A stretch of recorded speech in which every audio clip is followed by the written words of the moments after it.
Саламатсыздар, 9 сынып оқушылары тригонометрия бөлімі бойынша жиынтық бағалаудың жалпы нұсқасын қарастыратын боламыз. Оқушылар қажет болса каналымда бірінші және екінші нұсқасы бар, және осы алгебра пәнінен бөлек физика және геометрия пәндерінің БЖБ және ТЖБ талдау сабақтары бар. Каналға өтіп, қажетті сабақтарды қарасаңдар болады. Ал енді оқушылар өздерің көріп отырғандай 5 тапсырма берілген. Барлық тапсырмалар түгел орындалған жағдайда 15 балл қойылады. Бірінші тапсырма қосынды түрінде жазыңыз. Косинус x қосылған 1 көбейту косинус x азайтылған 1. Ол үшін оқушылар тригонометриялық функциялардың көбейтіндісін қосындыға түрлендіру формуласын қолданамыз. Яғни мына формуланы қолданамыз. Сонда косинус альфа мен косинус бетаны көбейткен кезде мынандай өрнек шығады. Мұндағы альфаның орнына x қосылған 1-ді қоямыз, бетаның орнына x азайтылған 1-ді қоямыз. Сонда формулаға салатын болсақ 2-ден 1 косинус x қосылған 1 қосамыз, бетаның орнына x азайтылған 1-ді қоямыз. Қосылған косинус альфа азайтылған бетті. Яғни x қосылған 1 азайту бетаның орнына x минус 1-ді қоятын болсақ, сонда минус x плюс 1 болады. Сонда оқушылар мұндағы 1 мен минус 1 қысқарады, мұндағы x пен минус x қысқарады, бізде нәтижесінде қалады 2-ден 1 косинус 2x, x пен x қоссақ 2x болады. Қосылған косинус, мұнда 1 мен 1 қалды, қосамыз, косинус 2 болады. Келесі екінші тапсырмада теңдік тура екендігін көрсетіңіз. Косинус 80 градус пен косинус 36 градусты қосып, одан косинус 24 градусты азайтқан кезде 0-ге тең болатынын көрсетуіміз қажет. Оқушылар ең алдымен косинус 84 пен косинус 36 градусты қосамыз. Ол үшін тригонометриялық функциялардың қосындысының көбейтіндегі түрлендіру формуласын қолданамыз. Ең алдымен формуланы жазып алатын болсақ, косинус альфа қосылған косинус бета тең болады 2 косинус альфа қосылған бета бөлінген 2 көбейту косинус альфа азайтылған бета бөлінген 2. Осы формулаға салатын болсақ, сонда мұнда косинус 84 градус қосамыз, косинус 36 градус азайтылған косинус 24 градус деп аламыз да, мына екеуінің қосындысын мына формулаға саламыз дедік. Сонда 2 косинус 84 қосылған 36 бөлеміз 2-ге косинус 84 азайтылған 36 бөлеміз 2-ге. Азайтамыз косинус 24-ті.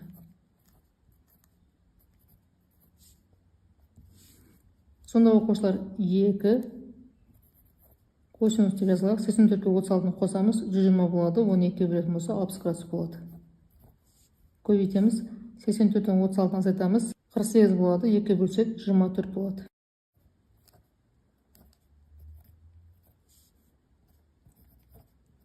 Азайтамыз, есепте берілген косинус 24 градусты.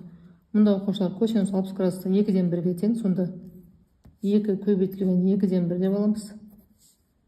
Көбейтеміз косинус 24 градусты, азайтамыз косинус 24 градус. Сонда мына екеуі қысқарады 1 болады. Сонда 1-ді мына өрнекке көбейтсек, осы өрнектің өзі шығады. Сонда косинус 24 градусты азайтамыз косинус 24 градусты, нәтижесінде 0 шығады. Келесі тепе теңдікті дәлелдеңіз. Оқушылар мына өрнектің квадраты мен келесі мына өрнектің квадратын қосқан кезде нәтижесінде мынадай өрнек шығатынын дәлелдейміз. Оқушылар ең алдымен жақшаны ашамыз. Синус 2 альфа мен синус 2 бетаның квадратын ашу үшін қысқаша көбейту формуласын қолданамыз.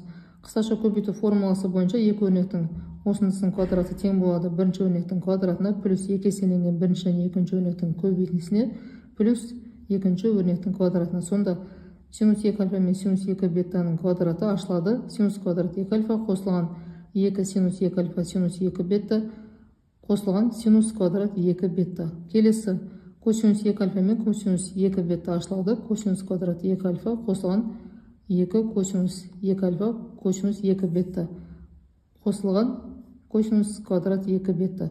Ол тең болады мына өрнекке деп аламыз. Ал енді оқушылар, синус квадрат 2 альфа мен косинус квадрат 2 альфаның қосындысы негізгі тригонометриялық тепе-теңдіктер бойынша бірге тең болады. Сол сияқты синус квадрат 2 бетта мен косинус квадрат 2 бетта тең болады бірге. Оқушылар, келесі мына өрнектер қосамыз.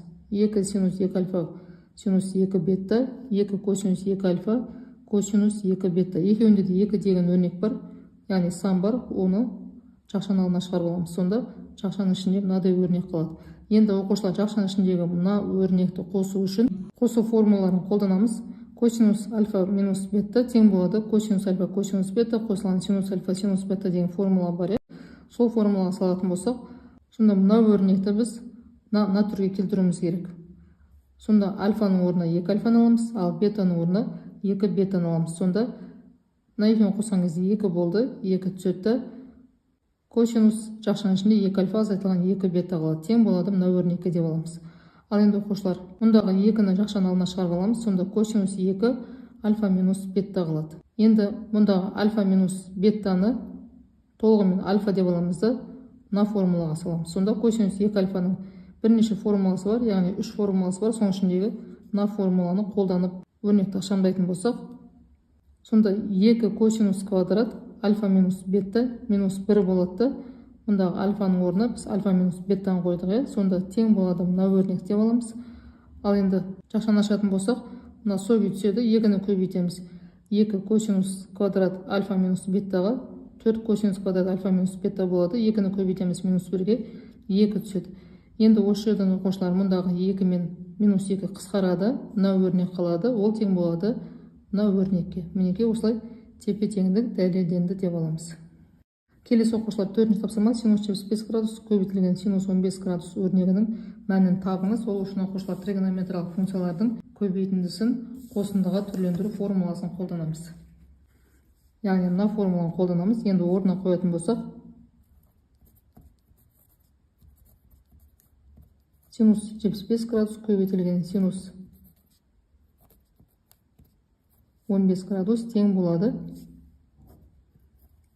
2-ден 1 альфаның орнына 75-ті қоямыз, бетаның орнына 15-ті қоямыз. Сонда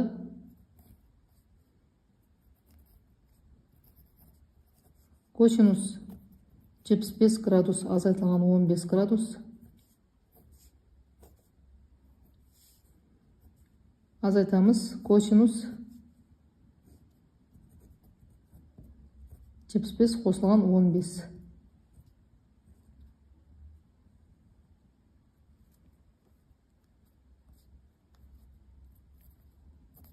Сонда оқушылар, косинус екеуін қосатын болсақ 90 градус болады.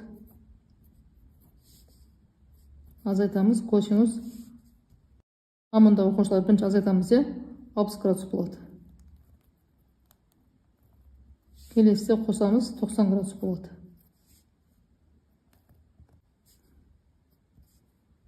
Екіден бірінің өзін жазып аламыз да, косинус 60 градуста 2-ден 1-ге тең болады.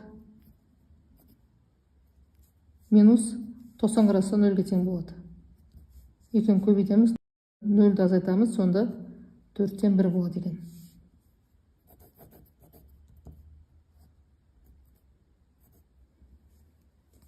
Келесі оқушылар, 5-ші тапсырма, яғни соңғы тапсырма өрнекті ықшамдаңыз. Оқушылар, соңғы тапсырмада тригонометриялық функциялардың айырымын көбейтіндіге түрлендіру формуласын қолданамыз. Косинус альфа азайтылған косинус бета тең болады 2 синус альфа плюс бета бөлінген 2 көбейтілген синус альфа минус бета бөлінген 2. Синус альфа мен синус бетаны азайтатын болсақ, ол тең болады 2 синус альфа минус бета бөлінген 2 көбейтілген косинус альфа қосылған бета бөлінген 2. Ал енді оқушылар, альфаның орнына пи бөлінген 4 қосылған альфаны қоямыз, ал бетаның орнына пи бөлінген 4 азайтылған альфаны қоямыз. Енді формуланы қолданатын болсақ, сонда 2 синус мынаны жазып аламыз. альфа плюс бетаның орнына пи бөлінген 4 қосылған альфа, пи бөлінген 4 азайтылған альфа деп аламыз. Бөлеміз 2-ге. Келесі синус альфа минус бетаның орнына пи бөлінген 4 қосылған альфа минус пи бөлінген 4 плюс альфа бөлінген 2 деп қоямыз. Оқушылар, мұндағы альфа бізде бета пи бөлінген 4 минус альфа қоя, мұнда минус таңба болғандықтан таңбасы өзгереді. Сол сияқты бөлімінде осылай формулаға саламыз да ықшамдай келе, мұнда альфа мен плюс альфа мен минус альфа қысқарады, мұндағы пи бөлінген 4 пен минус пи бөлінген 4 қысқарады, мұнда бізде пи бөлінген 4 пен мынау пи бөлінген 4 қысқарады, мұнда плюс альфа мен минус альфа қысқарады. Сонда пи бөлінген 4 пен пи бөлінген 4-ті қосатын болсақ 4-тен 2 пи болады, мұндағы 2 мен қысқарады да минус 2 синус пи бөлінген 4 болады. Мұнда синус альфа мен альфаны қоссақ 2 альфа болады да 2 мен қысқарып синус альфа болады. Сол сияқты бөлімі мына түрге келеді. Сонда оқушылар, мұндағы 2 мен 2 қысқарады,